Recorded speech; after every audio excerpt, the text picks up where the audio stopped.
Selamat bertemu kembali di pelajaran Agama Kristen kelas 8 SMP Swasta Eka Pendawa Sakti. Di sini kita akan masuk ke materi kita yang pertama di semester pertama ini dengan judul Hidup Beriman dan Hidup Berpengharapan. Kembali bersama-sama dengan Ibu Winda. Ibu harap kita semua tetap ada dalam keadaan sehat dan tetap boleh mengawali hari dan mengakhiri hari bersama-sama dengan Tuhan Yesus, entah itu dalam doa ataupun dalam saat teduh setiap hari ya. Oke, kita masuk ke materi kita. Boleh sambil dibuka bukunya masing-masing, buku paketnya. Di halaman pertama itu ada ayat bacaan, diambil dari Ibrani 11 ayat 1. Ini bisa menjadi ayat emas juga bagi kita masing-masing. Boleh kita membacanya bersama-sama ya. Iman adalah dasar dari segala sesuatu yang kita harapkan dan bukti dari segala sesuatu yang tidak kita lihat. Ini pengertian iman. Boleh kita hafalkan masing-masing menjadi ayat hafalan juga dan kita maknai di dalam kehidupan kita. Kemudian ada beberapa tokoh Alkitab yang dikatakan memiliki iman yang teguh. Yang pertama, kita tahu Abraham. Ini boleh dilihat di kitab Perjanjian Lama dari kitab Kejadian. Kita tahu cerita Abraham, bagaimana ia begitu setia menanti-nantikan janji Allah di dalam kehidupannya. Ia bersama istrinya Sarah. Bagaimana ia menantikan janji Allah, yaitu Allah menjanjikan kepadanya untuk memberikan keturunan kepadanya. Bahkan Allah berjanji kepada Abraham bahwa keturunannya kelak akan seperti banyaknya bintang di langit ataupun seperti banyaknya pasir di tepi laut. Abraham sama sekali tidak menyangkal janji Allah, melainkan ia menanti-nantikannya.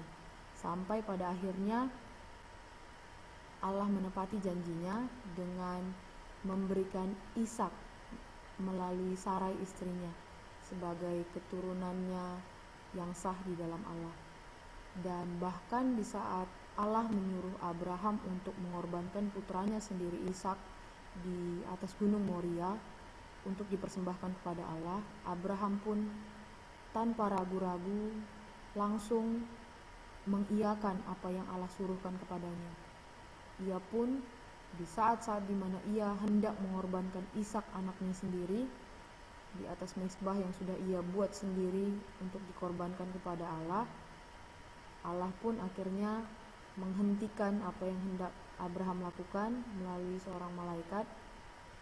malaikat yang mengatakan bahwa Abraham benar melakukan dengan setia segala yang difirmankan Allah kepadanya. Oleh karena itu Allah menyebut Abraham sebagai sahabat Allah. Tokoh selanjutnya yaitu Nuh. Kita tahu Nuh identik dengan sebuah bahtera. Allah menyuruh Nuh untuk membuat sebuah bahtera yang sangat besar yang harus ia isi dengan segala macam jenis hewan dari muka bumi ini untuk diselamatkan.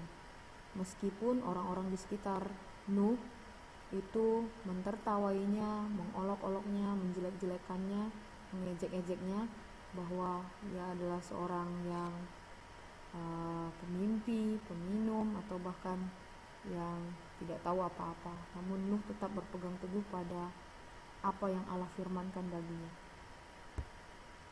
Kemudian ada dalam tokoh kitab Perjanjian Baru tentang perempuan Kanaan. Bisa kita lihat di Injil Matius. Perempuan Kanaan yang anaknya mengalami kerasukan setan dan begitu menderita.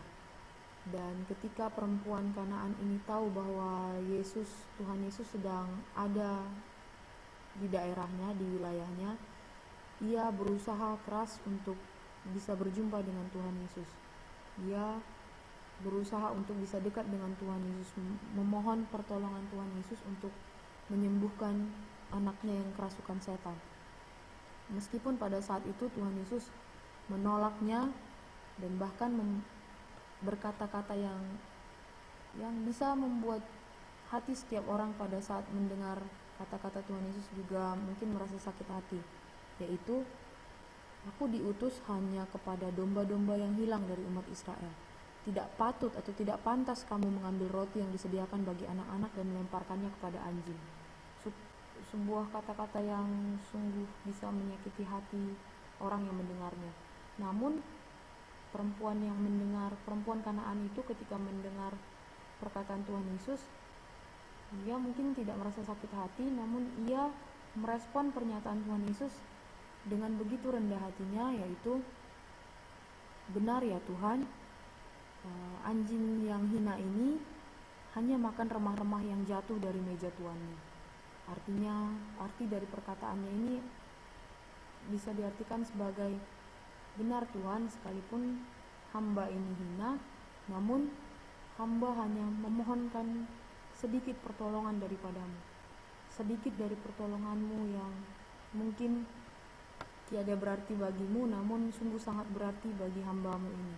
Akhirnya mendengar pernyataan perempuan itu, Tuhan Yesus begitu gembira, begitu terharu, dan berkata kepada perempuan itu, hai ibu, sungguh besar imanmu, jadilah kepadamu seperti yang kau kehendaki. Begitu Tuhan Yesus menyatakan hal yang demikian, dikatakan kepada perempuan itu bahwa anaknya telah sembuh. Kemudian tokoh yang terakhir yaitu seorang perwira Romawi. Ada seorang perwira Romawi yang anak buahnya sedang sakit. Nah, di situ perwira tersebut memohonkan kepada Tuhan Yesus untuk menyembuhkan anggotanya yang sedang sakit itu. Nah, dia menyuruhkan anggotanya yang lain untuk datang kepada Tuhan Yesus untuk boleh datang menyembuhkan anggotanya yang sedang sakit tersebut. Namun pada saat anggotanya menyampaikan kepada Tuhan Yesus, di tengah jalan saat Tuhan Yesus hampir sampai ke rumahnya, anggota dari perwira Romawi ini menyatakan kepada Tuhan Yesus bahwa perwira kami menyatakan bahwa ia merasa tidak layak bahwa Engkau Tuhan datang ke rumahnya. Ia merasa tidak layak bahwa Engkau Mesias, Engkau Allah boleh datang ke rumahnya, ia yang adalah seorang hina. Oleh karena itu Tuhan Yesus yang mendengar pernyataan dari anggota perwira Romawi ini begitu menyatakan bahwa sungguh teramat besar iman dari perwira Romawi ini. Dia bahkan tidak pernah melihat iman yang begitu besar bahkan di antara bangsa Israel sekalipun. Akhirnya Tuhan Yesus berkata bahwa ia sanggup untuk menyembuhkan anggota dari perwira Romawi itu, dan anggotanya pun sembuh. Kemudian materi kita selanjutnya ada mengenai ciri-ciri orang yang memelihara iman. Apa yang pertama? Yaitu orang yang memelihara iman adalah orang yang bijaksana memposisikan dirinya sendiri di tengah krisis.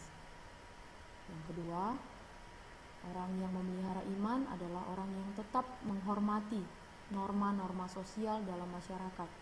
Seperti contohnya cerita Daniel, di mana sekalipun ia ada dalam wilayah yang bukan dari bangsanya sendiri, yaitu bangsa Babel, ia tetap menghormati dan memberi salam, patuh dan hormat terhadap pemimpin di bangsa Babel itu sendiri, pada raja itu sendiri.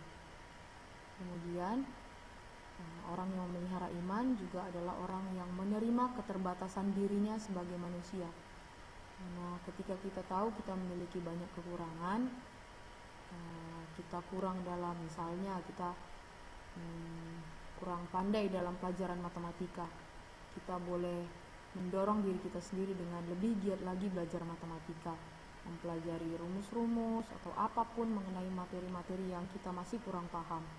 Itu artinya kita sama dengan memelihara iman kita. Kemudian orang yang memelihara iman adalah orang yang menjaga hubungan yang akrab dengan Tuhan, menjaga hubungan pribadinya sendiri dengan Tuhan. Caranya bagaimana? Yaitu dalam doa dan dalam pembacaan firman Tuhan atau dengar-dengaran firman Tuhan. Kita boleh mengakui Tuhan sendiri sebagai sahabat kita. Caranya bagaimana? Yaitu dengan setiap hari datang kepada Tuhan, mengawali hari dari bangun pagi dan mengakhiri hari mau tidur bersama-sama dengan Tuhan. Dan setiap hari harus memberi makan jiwa kita, roh kita, iman kita dengan dengar-dengaran firman Tuhan melalui pembacaan kitab suci setiap hari. Kemudian orang yang memelihara iman adalah orang yang tetap setia apapun keadaan yang ia alami. Jangan seperti bangsa Israel yang sudah diberikan ketika keluar dari tanah Mesir, sudah diberikan yang terbaik dari Allah, tapi masih saja bersungut-sungut dalam melakukan apa yang sudah Allah rencanakan dalam kehidupan bangsa Israel sendiri. Kemudian orang yang memelihara iman yang terakhir adalah orang yang menerima baik buruknya peristiwa di dalam kehidupannya. Ada seorang tokoh terkenal, nanti boleh kalian lihat di internet ya. Ada seorang tokoh terkenal bernama Nick Vujicic. Itu ibu cara menyampaikannya entah benar entah salah. Oke, di gambar yang tertera di video. Ini seorang yang tidak memiliki tangan sama sekali dan tidak memiliki kaki sama sekali. Dia hanya kepala dan badannya saja. Namun dia seorang yang terkenal, penuh dengan motivasi, penuh dengan keoptimisan. Dia tidak meninggalkan Allah dalam kehidupannya. Ia masih percaya bahwa dengan keterbatasan yang ia miliki, ia mengandalkan Allah satu-satunya sebagai penopang kehidupannya, yang sanggup memberinya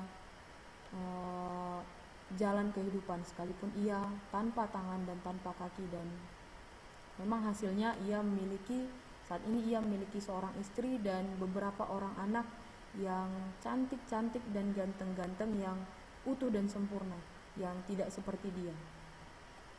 Oke, kemudian materi selanjutnya yang bisa kalian lihat di buku bab 2 tentang pengharapan. Di situ juga ada ayat yang bisa kita baca masing-masing dari Ibrani 6 ayat 19. Ayat hafalan yang kedua ya. Kita boleh membacanya bersama-sama, yaitu pengharapan adalah sauh yang kuat dan aman bagi jiwa kita yang telah dilabuhkan sampai ke belakang tabir. Sauh, apa itu sauh? Kita boleh tahu sauh itu adalah jangkar. Jangkar kalau kalian boleh tahu, biasanya sebuah kapal mau kecil mau besar itu pasti punya jangkar, pasti punya sauh. Nah, fungsi jangkar atau sauh ini sendiri adalah ketika kapal itu berlayar, ketika mau berhenti stop di suatu tempat, itu biasanya jangkar dilabuhkan atau jangkar diturunkan, dijatuhkan ke dalam airnya. Tujuannya adalah untuk supaya kapal itu tidak pergi jauh dari tempat di mana mereka mau berhenti. Kapal itu tidak terombang-ambing kemana-mana, hanya fokus di situ saja. Nah, sama seperti pengharapan ini sendiri.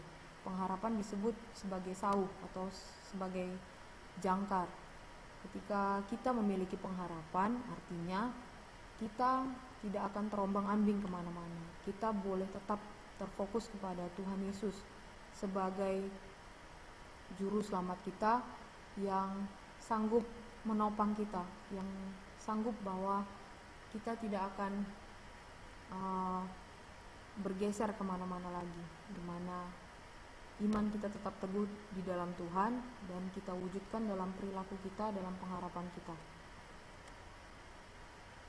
Nah, di sini ada seorang tokoh juga lagi yang dikatakan memiliki iman yang teguh kepada Allah, Simeon. Ya, pada masa di mana Salomo sudah wafat, sudah meninggal, itu umat Israel atau bangsa Israel terpecah belah menjadi dua bagian, yaitu ada bagian di mana umat yang sudah kehilangan harapannya akan janji-janji Allah, Yang kedua, umat yang masih percaya, masih memiliki pengharapan akan janji-janji Allah. Nah, janji-janji Allah ini sendiri adalah kedatangan Mesias, kedatangan juru selamat yang sanggup menyelamatkan bangsa Israel.